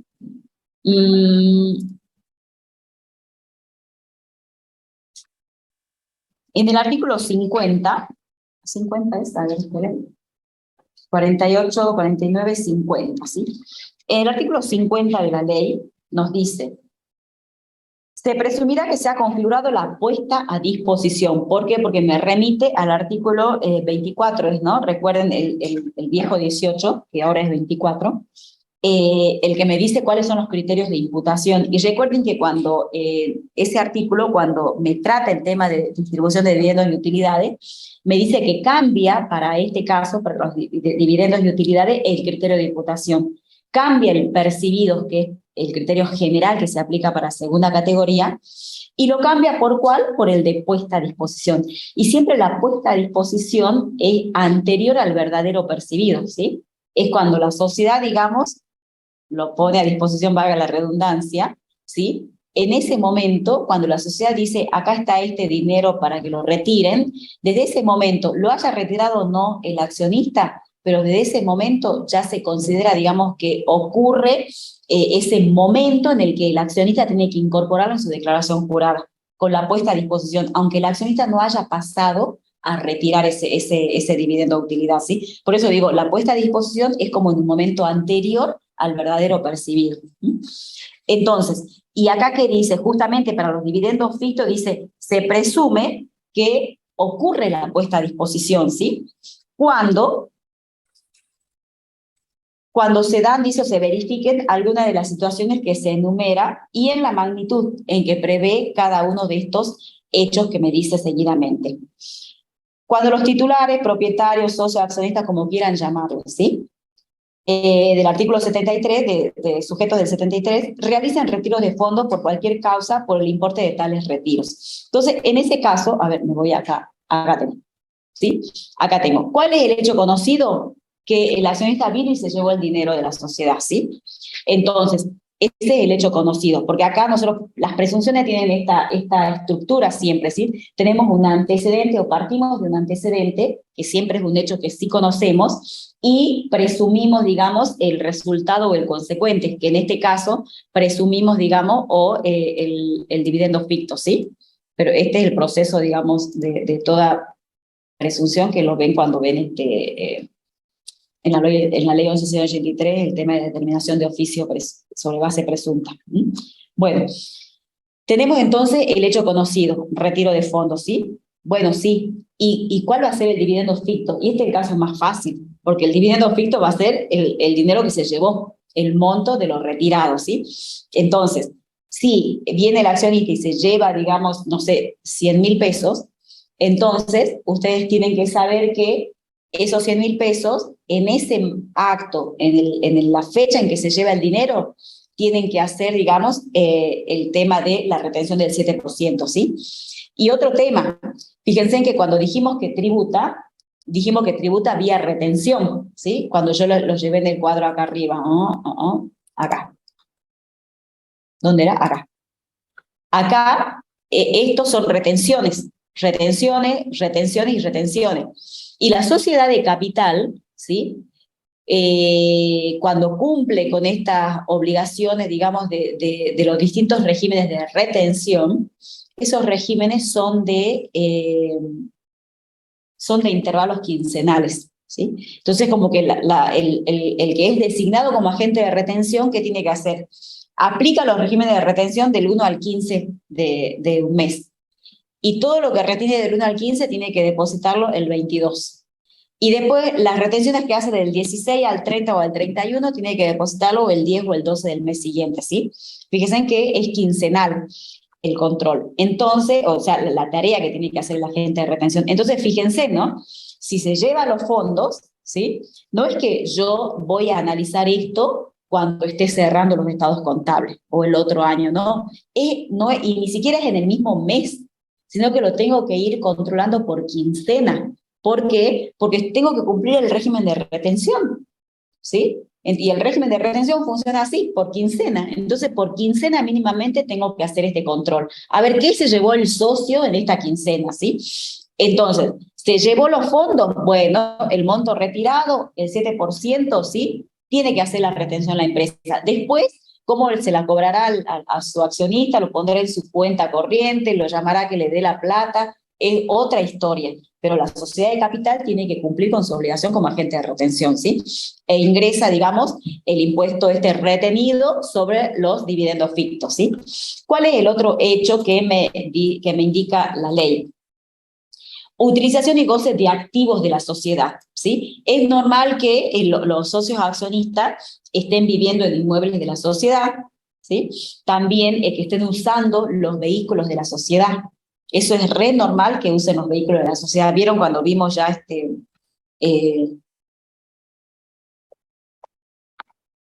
cuando estuvimos viendo cuarta categoría y todo ese tema del uso dual de los vehículos, ¿sí?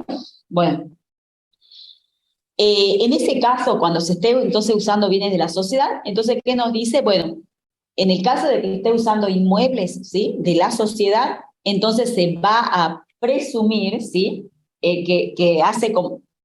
Se va a presumir que hay un dividendo ficto, ¿sí? Que lo cuantificamos aplicando el 8% sobre el valor de mercado, ¿sí? El 8% anual, ¿no? Sobre el valor de mercado, ¿sí? Del inmueble, ¿sí? Y si en caso de que se trate del automóvil, por ejemplo, ¿sí? Esa presunción va a ser aplicando el 20% sobre el valor del bien también, del bien mueble, ¿sí? Entonces, fíjense en que esto hay que hacer los cálculos, ¿no? Porque el 8% sobre el valor de mercado de un inmueble, si bien es anual, pero hay que hacer el cálculo porque me parece que es bien representativo, ¿sí? No quita que realmente lo que busca acá la norma es como que la sociedad, en vez de estar prestándole en forma gratuita, ¿sí? El inmueble para que viva, digamos, el socio accionista, podría estar alquilándolo. Y si lo alquila, está obteniendo renta que van a sumar, digamos, a su ganancia grabada, ¿sí? Esa es, digamos, un poco la idea, ¿sí? Por eso es que dices, bueno, si no pasa eso, entonces está haciendo uso o retiro de utilidades de este socio accionista, entonces le cobramos, digamos, el impuesto a las ganancias, ¿sí? Otro caso, bienes afectados a garantías ejecutadas directa o indirecta de los titulares, ¿sí? Si bien es cuando la sociedad le sirve de garante al socio accionista, ¿sí? Pero tiene que darse una segunda fase, ¿sí? Un segundo momento, que es que el accionista no pague y el tercero, digamos, acreedor, ejecuta ese bien que es de la sociedad. ¿Estamos? Se tiene que dar esa situación. No es que sea simplemente el garante. Si la sociedad le sirvió de garante, pero no pasó nada, y el socio pagó como corresponde, el crédito, lo que fuere, no pasa nada. El inciso C se va a dar cuando realmente la sociedad le sirvió de garante y el socio no pagó, y el acreedor le tuvo que ejecutar el bien, ¿sí? Entonces, en ese caso, el dividendo ficto, ¿sí? Encabeza ahora, digamos, en la relación entre el socio y la sociedad. El dividendo ficto va a estar dado por el valor de plaza de los bienes hasta el límite de lo garantizado. ¿Mm? Después también pasa siempre cuando hay operaciones de compra-venta. Por eso dice, cuando vendan o compren, por encima o por debajo del valor de plaza. Ustedes verán que siempre pasa en las relaciones, digamos, entre los socios con su sociedad, porque es su sociedad, más en la empresa de familia, que no se respetan los valores de plaza, ¿sí? Siempre, si ellos tienen que comprar algo a la sociedad, siempre, digamos, lo compran más barato, ¿sí? O si tienen que venderlo, lo venden más caro, ¿sí? Entonces siempre pasa eso. Entonces eso también, digamos, nos viene y nos controla eso. Dice, bueno, esas diferencias que surjan, como consecuencia, digamos, de no considerar los precios normales como si fueran, digamos, operaciones con terceros independientes, también esos beneficios que se lleve, digamos, el socio accionista, los vamos a considerar dividendos fictos, ¿sí? Los gastos, esto es re común, gastos realizados por la sociedad a favor de sus titulares. Por supuesto que va a ser considerado dividendo ficto el valor nominal del gasto, el importe del gasto, ¿sí? Acá dice servicios médicos de los socios, tarjetas de crédito, teléfono, pero ¿qué es lo que uno normalmente ve en nuestras pymes? Los impuestos, el aporte autónomo del accionista que es administrador. Lo ve debitado de la cuenta bancaria de la sociedad. La sociedad le paga los impuestos, digamos, al administrador, ¿sí? Que en general es un socio, ¿no? Eso uno lo ve, es moneda corriente. Entonces, eso no tiene que suceder. En realidad, eso es impuesto o cuando pagan impuesto a las ganancias. Muchas veces la sociedad de capital, nuestras pequeñas pymes, pagan todos juntos, lo de la sociedad, lo del administrador, ¿sí? No, o sea, el impuesto a las ganancias, el aporte de autónomo del administrador que es socio o accionista, no tiene que pagarlo la sociedad, lo tiene que pagar el administrador por su cuenta, porque si lo paga la sociedad, es dividendo ficto. Tenemos que aplicarle el 7% y hacer la retención como dividendo ficto, ¿sí? Otro tema, acá dice tarjetas de crédito, pero pasa que usan las cuentas bancarias de la empresa, de la sociedad de capital. Hay que leer también los resúmenes de las tarjetas de crédito de esas cuentas bancarias de la sociedad de capital. Porque cuando ustedes a veces ven los resúmenes de tarjetas de crédito de la sociedad de capital, son todos muchas veces consumos personales de los administradores. ¿Y eso qué es del administrador? Me refiero siempre al administrador que es socio, ¿no? Que es dueño, ¿no? Y eso también es dividendo ficto, ¿sí? Porque uno ve la lista del supermercado, la tarjeta pasó por el supermercado, se compraron, no sé, heladeras, cocinas, ¿sí? Pero eso no es muchas veces sabemos que no es de la sociedad. Entonces, eso es dividendo ficto. ¿Mm? Bueno, sueldo y honorarios, cuando no se puede aprobar la efectiva prestación del servicio, cuando no se puede aprobar, dice. Esto también es lo mismo. Es el caso, en general, es el caso, digamos, del administrador que es el socio de la empresa, ¿sí? Bueno, cuando ese administrador que es socio de la empresa, ¿sí? Se le liquida, ¿sí? Honorarios o sueldos, pero en realidad, supónganse que el socio ni se aparece a trabajar porque es el hijo del otro dueño, ¿sí? Bueno, todo se va a entender, digamos, que es dividendo ficto, ¿sí? O sea, tiene que probarse la efectiva prestación. Cuando nosotros analizamos en cuarta categoría los honorarios de administradores, también como requisito exigía la efectiva prestación de la tarea. ¿Y cómo se demuestra la efectiva prestación, por ejemplo, de la tarea? Y uno con solo ir y pedir los libros de actas de directorio, ¿sí? y uno mira las actas que están realizadas y por lo menos que haya un acta, no sé, cada 2 meses, nos vamos a dar cuenta que realmente trabaja, ¿sí? En su función, digamos, de administrador, ¿sí? Bueno, esto es uno de los requisitos, digamos, también para deducir, digamos, la sociedad de capital, los honorarios de directores, ¿sí? Siempre hay que demostrar, digamos, que realmente se hace la tarea. Y esto que yo me adelanté hace un rato, porque dije, puede ser un sueldo de un hijo que ni siquiera va a trabajar, ¿sí? Entonces, ¿por qué me adelanté? Le dije, me adelanté, porque después que la ley termina haciendo todo, digamos, un relevamiento, una enunciación de todos los hechos conocidos, con el cual vamos a inferir que hay retiros de dividendos y utilidades, en un momento me dice, y acá lo debe tener, acá, nos dice que cuando habla de los sujetos que intervienen, y ya sabemos que son los socios, los accionistas, los titulares, ¿sí?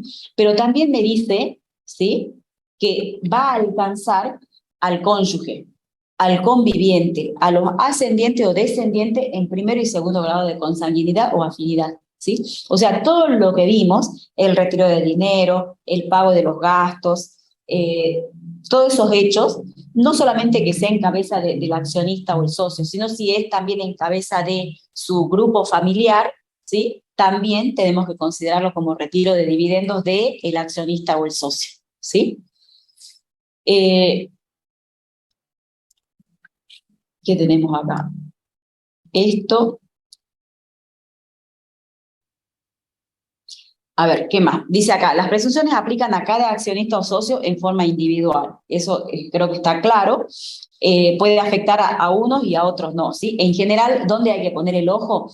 En ese socio accionista que tiene muchas veces las tareas de representación del ente, el administrador.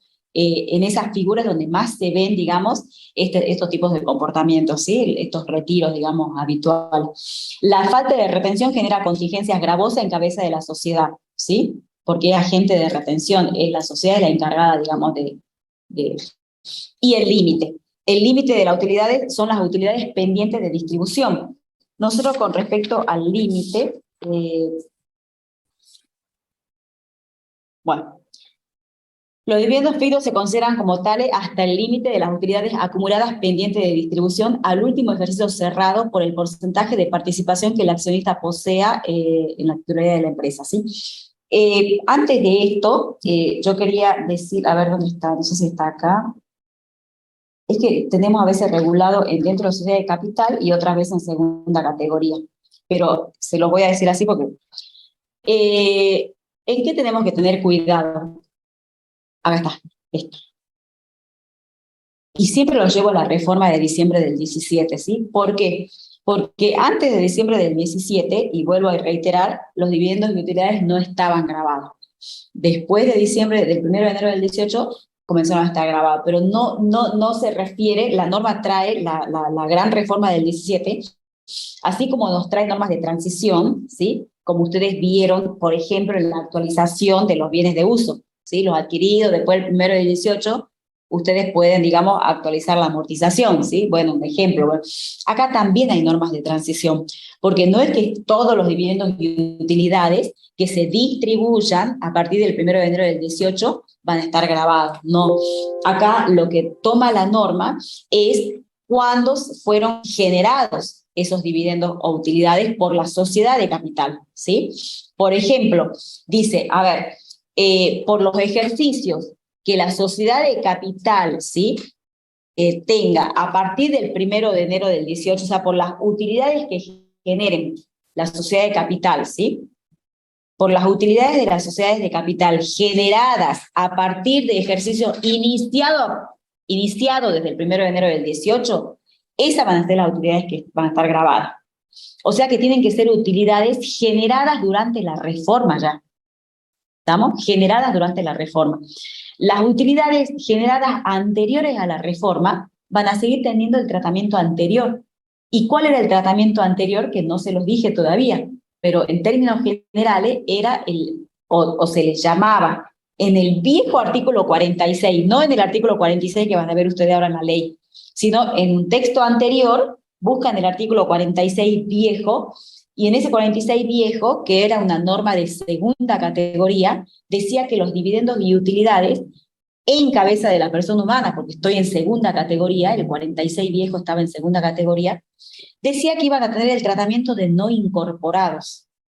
No incorporados, ¿qué quiere decir? Que no aumentaban para la determinación de la ganancia agravada, ¿sí? Pero la terminología que usaba es no incorporado. Entonces, ¿qué pasa? Si nosotros ponemos acá la situación del socio accionista y la situación de la sociedad de capital, nosotros sabemos que las sociedades de capital no están obligadas a distribuir dividendos y utilidades todos los años. No están obligadas. Y muchas veces quieren reinvertir las utilidades y lo hacen. Si es decisión de los socios, lo hacen, ¿sí? Entonces, cuando viene esta gran reforma, a grabarnos los dividendos y utilidades, ¿sí? Como norma de transición, implementa esto. Esto que, en fin, nosotros decimos, entonces vamos a tener que hacer una división, ¿sí? O manejar un stock de utilidades. Tener por este lado o identificar las utilidades que fueron generadas o ganadas, entre comillitas, anterior a la reforma. Y las utilidades, o las viejas, como acá le llaman esta filmina la contadora Ewe, ¿sí? Las viejas.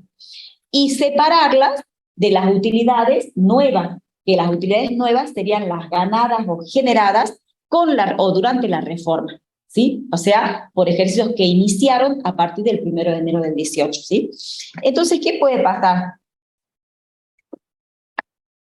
Que una sociedad de capital puede estar distribuyendo utilidades.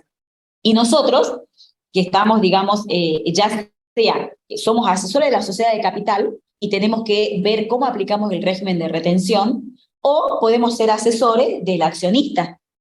Sea uno o sea el otro caso, nosotros necesitamos esta discriminación, porque la sociedad de capital, cuando pague dividendos reales o dividendos fictos, o se den los casos, digamos, que originen, digamos, la aplicación de dividendos fictos, tiene que saber qué tipo de utilidades está afectando. ¿Por qué? Porque las utilidades viejas no están grabadas en ganancias y las utilidades nuevas sí están grabadas en ganancias. Entonces tiene que conocer, digamos, su stock de utilidades. ¿Dónde está su stock de utilidades? Y en resultados acumulados, en el estado de evolución del patrimonio neto. Nada más que en el balance no lo voy a ver así. Tengo que desglosar. Y aparte ya estamos en el 2022. ¿Ah? Entonces, esas utilidades acumuladas del balance las tengo que desglosar, ¿sí? O mínimamente, sí, y el socio accionista cuando le distribuyen y sabe que tiene resultados acumulados de muchos años anteriores, y si son anteriores al 1 de enero del 18, con más razón, tiene que preguntar, ¿sí? Si son utilidades viejas las que están distribuyendo, le hacemos aplicación del viejo texto legal, o sea, del tratamiento anterior, no es del viejo texto legal, del tratamiento anterior, porque fueron utilidades generadas bajo la vigencia del régimen anterior. ¿Cuál es el tratamiento? De no incorporadas para la persona humana, ¿sí?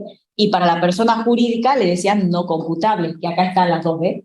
Era, ¿ves? No computable, que esa sigue vigente, que es el artículo 68 que dijimos, ¿sí? Sigue vigente esa. Y para la persona humana era no incorporados. O sea que antes, cuando se distribuía dividendos y utilidades, para nadie estaba grabado, ¿sí? Ni para otro sujeto, digamos, sociedad de capital, ni para las personas humanas, ¿sí? Para el otro sujeto era el tratamiento de no computable, artículo 68 creo que dijimos. Y para las personas humanas el tratamiento era de no incorporados, viejo artículo 46, ¿sí? Pero, porque no todo es color de rosa, ¿no? En el tratamiento anterior, si bien no estaban grabados, ¿sí? Bajo estas dos características, porque no le llaman no grabado, ¿vieron? Vienen con terminología distinta, pero en definitiva no estaba grabado, ¿sí?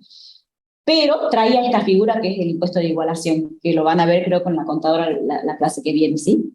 ¿En qué consistía más o menos esta figura? En que cuando un sujeto sociedad distribuía dividendos y utilidades que no habían pagado el impuesto a las ganancias, entonces, en el momento en que distribuía esos dividendos a sus socios o accionistas, estaba sujeto, digamos, al impuesto de igualación, que es otra figura, digamos, que tiene, porque sigue vigente, es el 69.1. Entonces, el impuesto de igualación es una figura que sigue vigente, pero sigue vigente y es de aplicación para este tipo de utilidades, para las viejas, las generadas antes del 1 de enero del 18, ¿sí? Eso lo van a ver la clase que viene, ¿sí? Pero en términos generales le doy un ejemplo simple, ¿sí? Supongamos que una sociedad tiene 100.000 pesos de impuesto, de impuesto de resultado positivo, ¿sí? Según estado de resultado. Y supongamos que esos 100.000 pesos es todo originado de una renta exenta, porque tiene un ingreso exento, ¿sí? Y ese ingreso exento, bueno, le da, le da los 100.000 pesos de renta neta o ganancia neta sujeta a impuestos. Bueno, cuando va, digamos, a distribuir, digamos, utilidades, no puede decir que está grabado, ¿sí? Porque no va a estar grabado, porque los dividendos de utilidades están exentos para, o no incorporados, o no computables para el accionista, ¿sí? Pero la sociedad puede distribuir válidamente los 100.000 pesos, ¿sí?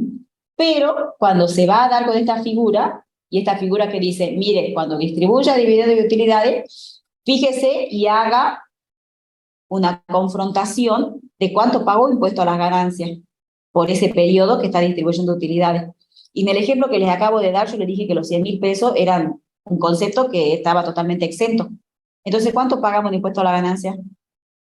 Nada, si estaba exento el concepto que le estoy diciendo, que me genera la utilidad que estoy distribuyendo. Entonces, cuando yo acá le voy a decir, no, no pagué nada, porque estaba originado en concepto exento, entonces me va a decir, bueno, tiene que aplicar el impuesto de igualación y me tiene que pagar el impuesto a las ganancias, ¿sí? Bueno, eso lo van a ver en la próxima clase, ¿sí? Quiero que quede claro que sigue vigente esto, pero para este tipo de utilidades, ¿sí? Y ahora, no, ahora aplicamos esto, ¿sí? Para las utilidades nuevas, aplicamos todo lo que hemos dicho, ¿sí? Si están distribuidas, ¿sí? ¿Qué quiere decir? Que hay, digamos, un acta de asamblea donde decidieron distribuir a los socios, son dividendos reales, digamos, dividendos reales, entonces ahí le damos el tratamiento de gravado, si es una persona humana, inscrita o no inscrita, o si es un beneficiario del exterior. Y le damos el tratamiento de no computable, que ese no cambió, cuando el socio accionista sea otra persona, digamos, jurídica. ¿Estamos? Y ese es el cuadro que hemos visto hace un rato. ¿Ah? No sé dónde está. Ese. ¿Ah? Ese. ¿Sí? Cuando sea esto, es no computable. ¿Sí? Bueno. ¿Y qué más nos dice acá? ¿Dónde estaba? Vamos al cuadro. ¿Estamos viendo? Ahí está. ¿Sí? Pero, ¿sí? Cuando se trate, ¿sí? De estos casos que acabamos de ver, de estos hechos generadores, digamos, que dan origen, digamos, a aplicar la presunción del dividendo ficto, ¿sí? O sea, que son utilidades no distribuidas, pero que se dan estos hechos generadores que me indica el artículo 50, entonces allí, ¿sí? Lamentablemente, tengo que aplicar, digamos, la retención y todo esto, igual que si fueran la distribución de dividendos reales, ¿sí? Tengo que hacer aplicación también de todo lo que es el cuadro que hemos visto hace un rato, ¿sí? Pero ahí, una vez que hacemos, que vamos analizando, tenemos que trabajar con los límites que me dice lo que hemos leído de dividendos fictos, ¿sí? Ese límite que dice no podemos considerar dividendos fictos una suma que supere los verdaderos dividendos que le correspondería a cada uno de los socios, o sea, por su participación, ¿sí?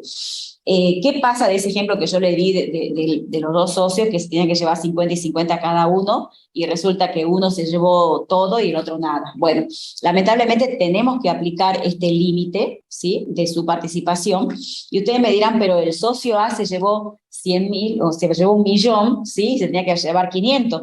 Bueno, sobre 500 vamos a aplicar la figura de dividendos fictos. Sobre los otros 500 vamos a aplicar otra figura que lo vamos a ver con la contadora de Evo en la próxima clase, en cabeza del sujeto empresa, ¿sí? Porque los dividendos fictos en realidad es renta del accionista, pero la sociedad tiene responsabilidad porque actúa como agente de retención, ¿sí? Lo que vamos a ver con la contadora Evo en la próxima clase tiene que ver con renta ficta también, pero de la sociedad de capital, pero está relacionado con esto, ¿sí? Bueno, disposición de fondos es lo que van a ver la próxima clase con la contadora Evo, ¿sí? Bueno, a ver, no sé qué, ahora, a ver qué me quedó acá para... ¿Tienen alguna consulta, algo para... con respecto a este tema? ¿A sociedades de capital?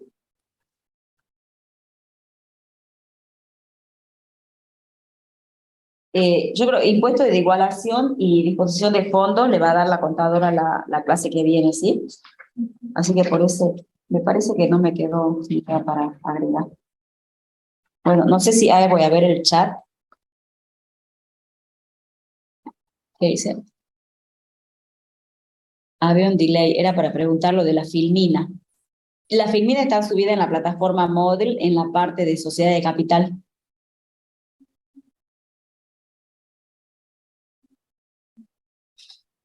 Bueno, yo no sé si no tienen más